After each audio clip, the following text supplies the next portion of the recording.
Hey, Coach Clawson, how you doing this morning? I'm doing well. Thanks for asking. Yeah, of course. So, you've been in Wake Forest since 2013. 11 years later, here we are down the line. I wanted to ask you, how has college football changed from your perspective, especially with the NIL coming into play, the expansion of the transfer portal, everything that's happened pre and post-COVID?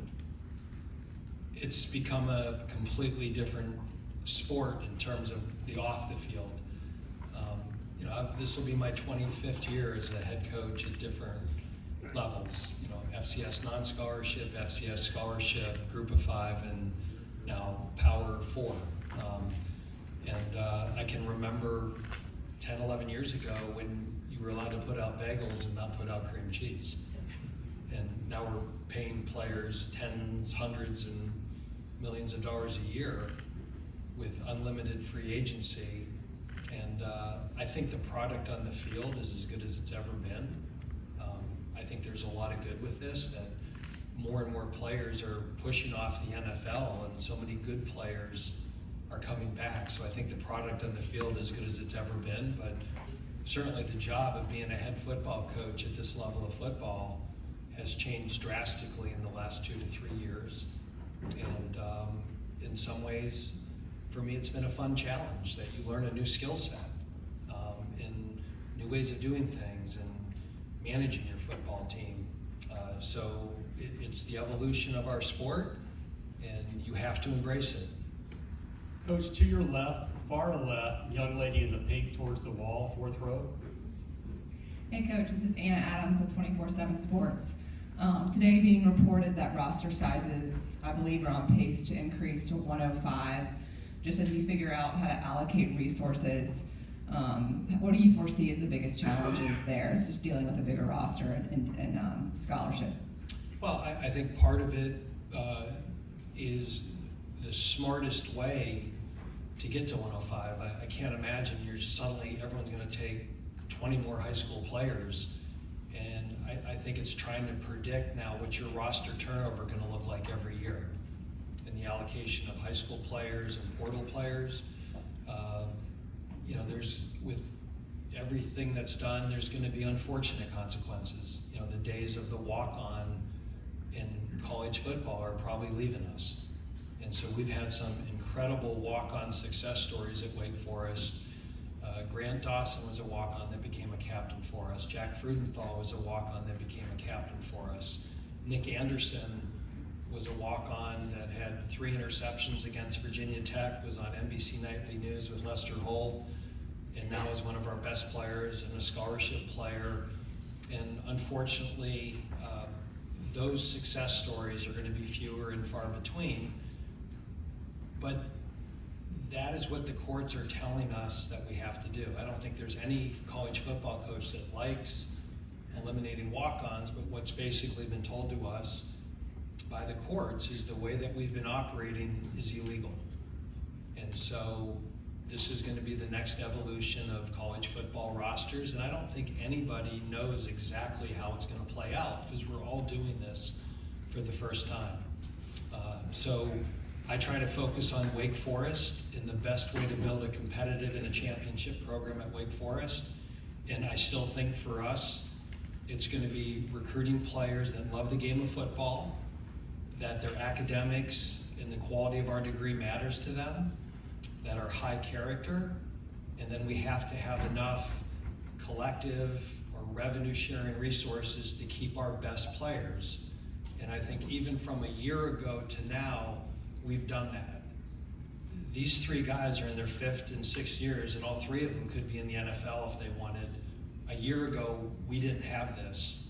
And I think the fact that we have players the caliber of Sheen Davis, Taylor Marin, and Devonte Gordon coming back to play their last year at Wake Forest shows that we've made progress in the last year. Coach, to your right, third row, gentleman in the maroon shirt. Hey, Coach. Scout Hughes with WBRF. At this time last year, we had a different scheduling model for the ACC. Obviously, with expansion, we have a new scheduling model. How excited are you to play Duke and NC State more regularly, and to a lesser extent, North Carolina? We're very excited. With the old scheduling model,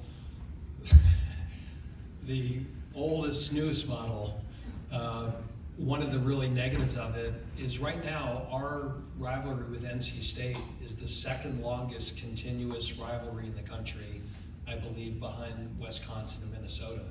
And we were going to lose that. And so if it took bringing in 2 West Coast teams and a team from Texas for allow us to play NC State every year, then it's all been worth it. So we love our rivalry with them. We love our in-state rivalries. The history of Wake Forest and the ACC is Tobacco Road in our in-state games. And our players like those games, our fans like those games. And honestly, for a team on the East Coast, we're going to have to travel to California probably once every other year. When we played in the Military Bowl, half our team had never been to DC. When we played in the Pinstripe Bowl, 3/4 of our team had never been to New York City. And I'd imagine 80% of our team has never been to California. So it's a great life experience for our players. We'll go out there a day early, we'll do something with them, adjust to the time change, and I think it's all a healthy, positive experience for our student athletes. Coach, keep it on the right-hand side, far right, 4th row, David Teal. Dave, over here. David Teal from the Times-Dispatch. Oh, David, I remember you well. Richmond days. Well, and when you were at Richmond, you competed in a league that was accustomed to multiple playoff bids every season, including your team. Did that become a part of your recruiting sales pitch? And related, how essential will it be for the ACC to be a multiple bid playoff league? So you're dating me now, but I was in that league when it went from the Yankee Conference to the A-10 to the CAA, and that was certainly a sell in that league, that we were one of the stronger, back then, 1AA and now FCS conferences, that we consistently got multiple bids. And I think that's our challenge now in this conference, is to establish a level of play and to have enough teams that we become a multiple bid conference. So the positive for us is, being in the same division as Florida State and Clemson for so many years, right? The second that you don't win that game, your postseason hopes were dashed. And I think the good thing now is that you can maybe have a hiccup early and it doesn't eliminate your goal of making the playoffs. So I think it's a selling point. I think our challenge in the ACC and as ACC coaches is let's put a product on the field that warrants getting a second, third bid. And then once we get in there, we've got to make noise. I don't think we have a football problem in our league. I think we have a perception problem. And the only way to change that perception is to put teams in, and then once we get in there, win those games against those other 2 conferences. Coach, thank you for your time. You can switch places with Sheen, JD, as he likes to be called. We'll have